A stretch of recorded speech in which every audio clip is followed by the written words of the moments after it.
남편이 출장 다녀오고 나서부터는 스킨십 자체를 아예 안 하려고 하니까 그래서 이 의뢰인께서 계속 좀 고민을 하면서 좀 시간을 보내셨죠. 한 번도 이제 남편을 그동안은 이제 의심하지 않았기 때문에 뭐 휴대폰을 열어보거나 뭐 카카오톡을 보거나 이런 거 전혀 안 하시다가 처음으로 열어봤는데 이 대화 목록을 보던 중에 이건 누구지? 그래서 대화를 이제 다 펼쳐놓고 그 중에서 이제 일상적인 대화가 아니라 이제 불륜으로 인정될 만한 그런 대화들을 계속 이제 찾으면서 뭐 예를 들면 어젯밤에 너무 좋았다, 또 하고 싶다, 일하고 있는데 하고 싶다. 네, 안녕하세요. 사랑학개론 MC 선입니다. 오늘은 법무법인 정양 장두식 변호사님을 모셨습니다. 반갑습니다, 변호사님. 네, 안녕하세요. 사랑학개론 첫 출연이신데요. 네. 자기소개 부탁드리겠습니다. 네, 저는 가사법 전문 변호사로서 현재 아보카도 장변 유튜브 채널을 통해서 다양한 이혼 소송과 상간 소송 정보를 전달하고 있는 장두식 변호사입니다. 반갑습니다. 오늘은 상간 사건을 가져오셨다고 들었어요. 네네. 자세한 사건 설명 부탁드리겠습니다. 제가 상간 소송 많이 진행해 봤는데요. 최근에 좀 사건 맡기는 의뢰인들의 좀 특징이 있다면 증거를 좀 잘 준비를 해서 오세요. 그 중에서 가장 많이 준비해 오시는 증거가 카카오톡 메시지거든요. 네네. 그래서 요 상간남, 상간녀가 주고받은 카카오톡 메시지를 통해서 자료를 주셨고 이걸 통해서 제가 이제 소송을 진행했던 얘기를 좀 설명드리려고 합니다. 카카오톡 증거라고 하면 네. 그 부분을 다 모두 캡처해서 네. 변호사님께 드리면 되는 걸까요? 이게 캡처라는 게 네. 하나하나 캡처하면은 그 날짜도 없고 시간만 나와 있어서 네네. 특정하는 게 되게 어려워서 판사한테 이걸 좀 설명하기가 좀 힘들어요. 네. 그래서 제가 이제 의뢰인들이 소송 의뢰를 한다라고 말씀을 하시면 네. 가장 먼저 안내해 드리는 거는 카카오톡 그 대화 내보내기 기능이 있습니다. 카카오톡에 들어가서 대화방에 들어가면 오른쪽에 세 줄 네네네. 더보기란에 들어가서 여기 대화 내용 내보내기, 텍스트판 내보내기, 모든 메시지 내부 저장소에 저장하기 하고 나서 이제 받는 이메일 주소를 본인 이메일로 보내면 이 몇 월, 며칠, 몇 시에 어떤 사람이 누구와 어떻게 메시지 주고 받았는지 그대로 메일로 다 받을 수 있거든요. 그러면은 시간과 그 내용이 다 특정이 되기 때문에 상간소송 진행할 때 가장 유력한 증거를 많이 씁니다. 저 그 기능이 있는지 몰랐네요. 네, 그래서 제가 항상 설명을 드리고 있습니다. 그럼 오늘 말씀 주실 사건 이야기 한번 부탁드리겠습니다. 네, 대중한테 꽤 이제 알려진 분의 이제 상간소송을 진행한 적이 있었어요. 제 의뢰인이 한 30대 중후반 되는 여성분이었고, 이게 남편이 이제 해외 출장을 다녀오고 나서 갑자기 저희 의뢰인이랑 좀 부부 관계도 좀 소홀해지고 좀 멀리하는 모습이 보여서 처음에는 이제 의뢰인이 좀 약간 자책을 했죠. 내 잘못은 아닌지? 아니면 남편이 왜 나를 멀리하고 있지? 이게 내 탓인가? 이렇게 생각도 하고 부부관계 회복을 위해서 여러 가지 노력도 기울였어요. 남편이 출장 가기 전에는 이제 다녀오고 나서 우리 이제 아이도 가져보자. 뭐 2세 얘기도 하고 그 다음에 언제 그러면은 구체적인 뭐 2세에 대한 계획을 나눌지 뭐 이런 얘기도 좀 했었었는데 네네. 남편이 출장 다녀오고 나서부터는 스킨십 자체를 아예 안 하려고 하니까 그래서 이 의뢰인께서 계속 좀 고민을 하면서 좀 시간을 보내셨죠. 결혼 기간 그러면 몇 년 차에 약간 변화한 걸까요, 남편이? 대략 한 2년에서 한 3년 정도 되는 시점이었어요. 근데 이제 알고 보니까 아내의 잘못이 아니었던 걸까요? 변화한 그렇죠. 이유가? 네, 그래서 이게 왜 잘못이 있었는지 확인을 해보니까 이 남편이 이제 스킨십도 잘 안 하고 그다음에 회사에서 이제 귀가하는 시간이 계속 늦어졌어요. 네네. 그래서 특히 이제 어떤 날은 주말에 금요일 밤에서 토요일 넘어갈 때 회식 있다 그랬는데 밤에 안 들어온 거예요. 그래서 의뢰인은 기다리다가 12시 넘어서 그냥 잤죠. 네네. 그리고 이제 새벽에 보니까 남편이 한 새벽 3시인가 4시쯤 귀가를 한 것 같았어요. 그래서 거실에 나가서 남편이 왜 이렇게 늦게 왔지? 근데 좀 늦게 와서 이제 제대로 옷도 못 갈아입고 그냥 거실에 누워서 자고 있는 모습을 보고 좀 안타깝다는 생각이 들어서 이불도 좀 덮어주고 잠자리를 좀 챙겨줘야겠다라고 생각을 해서 갔다가 약간 좀 이상한 느낌이 들었죠. 왜냐면 이제 직업상 휴대폰을 계속 충전을 해두고 연락만 항상 열어둬야 되는 그런 직업을 갖고 계셨는데 남편이 충전도 안 하고 그냥 자고 있어서 이상하다? 왜 이렇게 술을 많이 먹고 왔지? 생각을 해서 충전을 해주려다가 약간 여성들의 그런 거 있잖아요. 기분 나쁜 직감이 탁 들어서 한 번도 이제 남편을 그동안은 이제 의심하지 않았기 때문에 뭐 휴대폰을 열어보거나 뭐 카카오톡을 보거나 이런 거 전혀 안 하시다가 처음으로 열어봤는데 이 대화 목록을 보던 중에 이건 누구지? 좀 약간 이상하다 싶어서 들어가서 쭉 봤죠.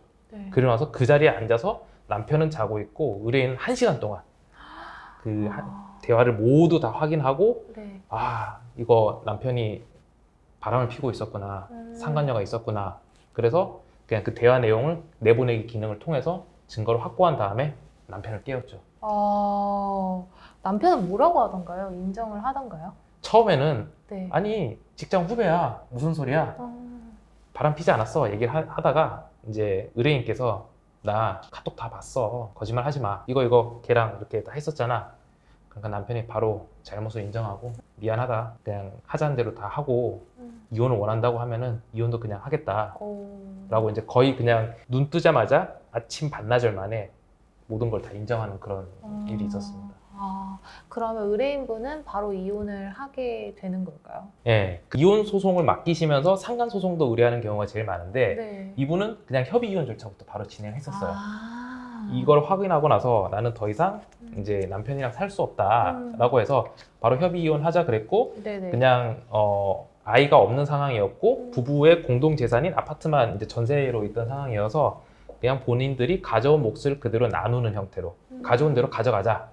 그리고 더 이상의 서로에 대한 위자료 청구하지 않고 그냥 즉시 살림 정리하자 그래서 협의 이혼은 다 하신 상황에서 상간 소송을 할지 말지 고민을 하시다가 저희 찾아오셨죠. 그러면 상간 소송을 원했던 거네요. 그 의뢰인분. 그렇죠. 네. 그러니까 의뢰인은 이혼은 했기 때문에 이제 남편하고의 이제 법적인 관계는 끝냈는데 네네. 이게 다 비슷한 직종에 있는 분들이다 보니까 네네. 상간 소송을 하지 않으면은 저 상간 여성이 나중에 그런 거에 대해서 본인의 잘못을 인정하지 않고 계속 정상적으로 활동을 할 수도 있잖아요. 그렇죠. 그래서 소송을 해서 이 여성이 이제 내 남편이랑 전 남편이랑 바람을 펴서 가정 파탄까지 갔으니까 네네. 이걸 소송을 해야겠다.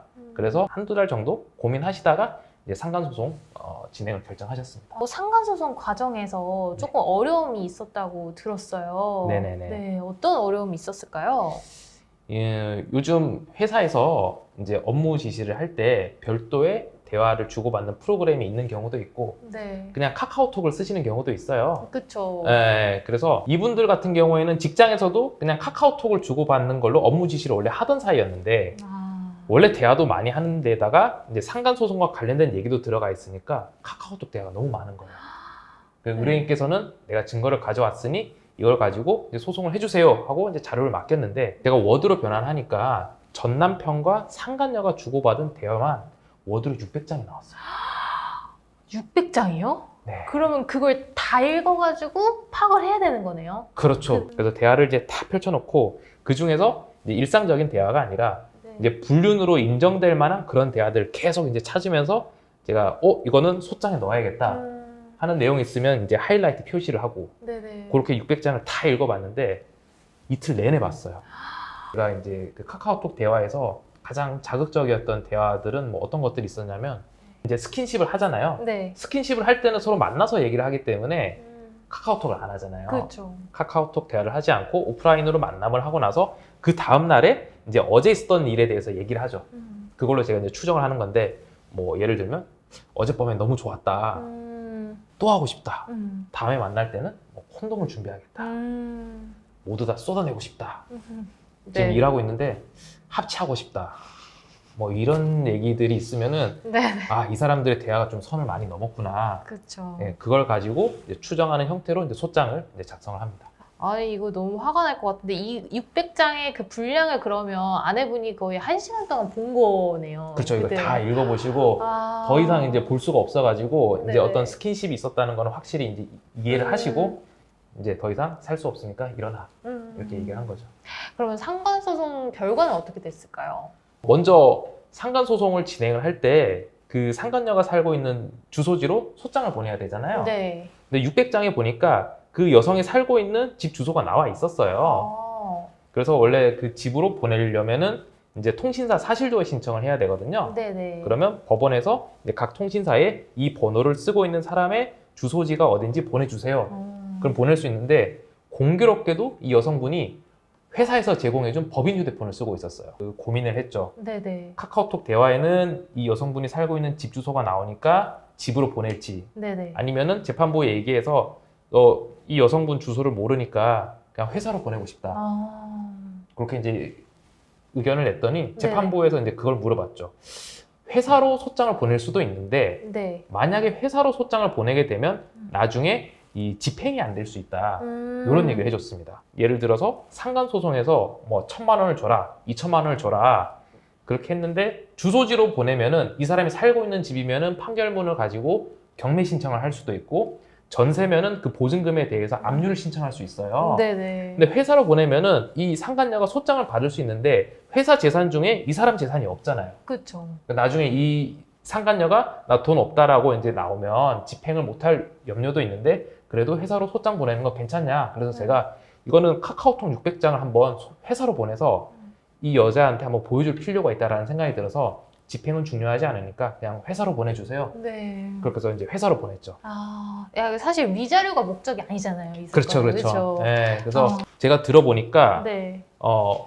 회사로 소장해 갖고 그 카카오톡 대화 600장이랑 소장이랑 이렇게 엄청난 서류를 이제 여성분이 받고 나서 네. 바로 회사 퇴사하셨다고 하더라고요. 그리고 나서 대단하시네. 이제 전 남편도 2주 있다가 바로 회사를 퇴사해가지고 재판은 재판대로 진행했는데 이제 그분들은 이제 이 업계에서 다시는 발을 들일 수 없게 네. 그렇게 만들었습니다. 그러면 사건이 잘 해결이 된 거네요. 그 의뢰인이 원하는 대로. 네. 근데 여기서 하나 또 이제 추가로 이제 말씀드리고 싶은 게 네. 이 상간소송 진행하면 재판부에서 조정 의견을 좀 물어봐요. 조정으로 그냥 뭐 회부를 할 테니까 거기 가서 그냥 사건을 빨리 끝내는 건 어떠세요? 라고 이제 물어보는데 네. 제가 이제 의뢰인한테 물어봤죠.